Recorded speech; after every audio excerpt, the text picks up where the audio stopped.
This is Alfred Brock with CNC News Co., and we're going to be going through some information from the Detroit-Wayne Integrated Health Network.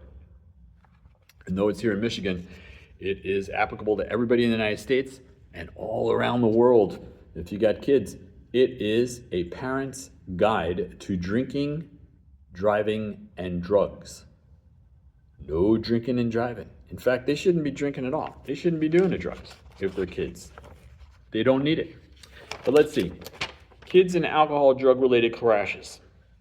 Alcohol-related crashes are the #1 cause of death among young people ages 16 to 24.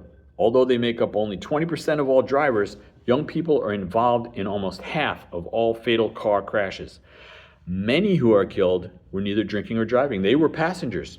About 26% of underage drinkers admit to driving under the influence.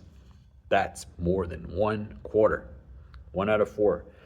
1/3 of adolescents, 1 out of every 3, say they have gotten in the car of a drunk driver. Now, why does alcohol impair driving ability? Let's look at the basics. The brain and spinal cord control vision, hearing, speech, movement, coordination, thinking, and judgment.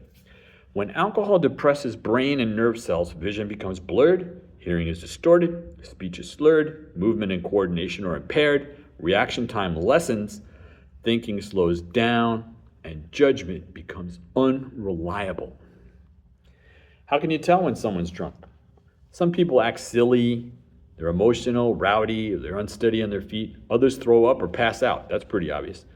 Some who are legally drunk show no outward signs of intoxication at all.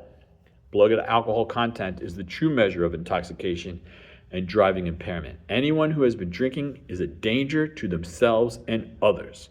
For some, even 1 or 2 drinks can impair judgment and reaction time when driving, even though the driver may seem sober. How can we isolate the problem of riding with an impaired driver?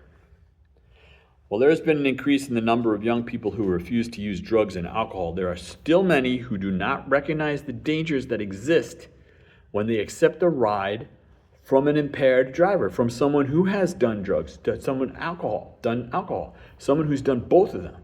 They do not realize that just because they're okay, that they are now in a dangerous situation, because if there's an accident, it really doesn't matter if you're drunk or high or not.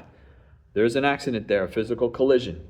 And if they're not aware of the danger of getting in the car with these folks, they may put themselves in an unnecessarily dangerous situation. Drinkers and drug users who drive face severe legal consequences and a lifetime of trouble, but some of them do it anyway. Now, how do we cope with the kids? For young people, the goal is to prevent all drug and alcohol use. None of it. There's no reason to do it. There's no passage into adulthood that says that they have to do it, and there's no proof that everybody is doing it, because they're not. It is just unacceptable. There is no such thing as responsible drinking by minors. Parents must establish clear rules and arm their children with the facts about alcohol and other drugs and communicate effectively. You might think that that's difficult, but you can do it. I know you can. Tell your child never to get into a motor vehicle with any person who has been drinking alcohol or using any other drugs, anything. Make it clear that alcohol use by minors is against the law and that you will not tolerate any illegal actions by anybody.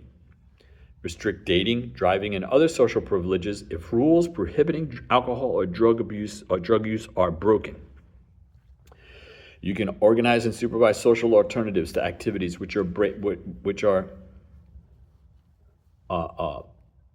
it says, I'm going to read this. You can organize and supervise social alternatives to activities which are based on drinking alcohol. So what they're saying here is that organize social alternatives, and no alcohol is going to be served there, no drugs. And I'm telling you, we're doing that at my house and with my friends, and it's working. They don't need alcohol and drugs. Just give them a safe place. Make sure that they're not having a problem, and no alcohol and drugs. It's not necessary. If you choose to drink, that's you as an adult, set a good example by responsible consumption. Discuss how you set limits on yourself, but emphasize that drinking alcohol as an adult privilege, it's a privilege, that's not available to people before they turn 21.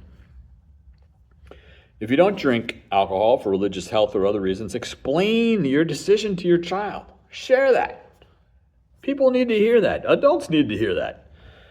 Realize, however, that your child is exposed to peer pressure and other attitudes that may differ from yours.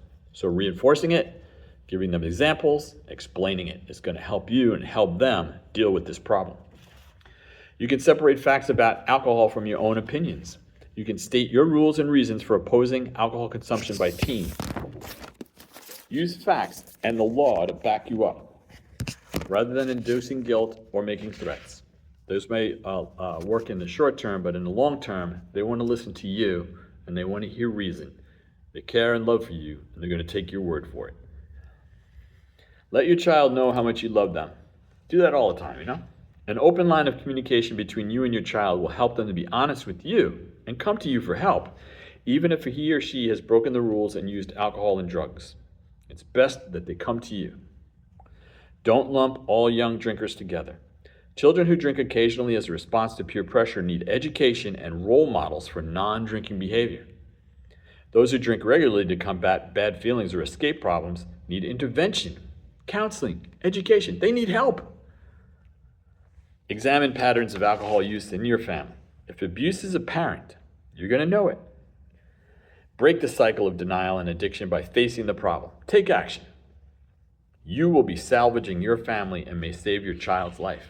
No kidding. Serious stuff. Parents are the first line of defense against impaired driving. So parents are the anti-drug. You can find more about that at theantidrug.com. You can call them at 800-662-HELP, and they'll give you some help. Plenty of assistance here. Check them out. It's on the internet, so you can get to them from anywhere in the world. And it's free. They'll talk to you about it. Hope you talk to your kids about it. Safe driving. And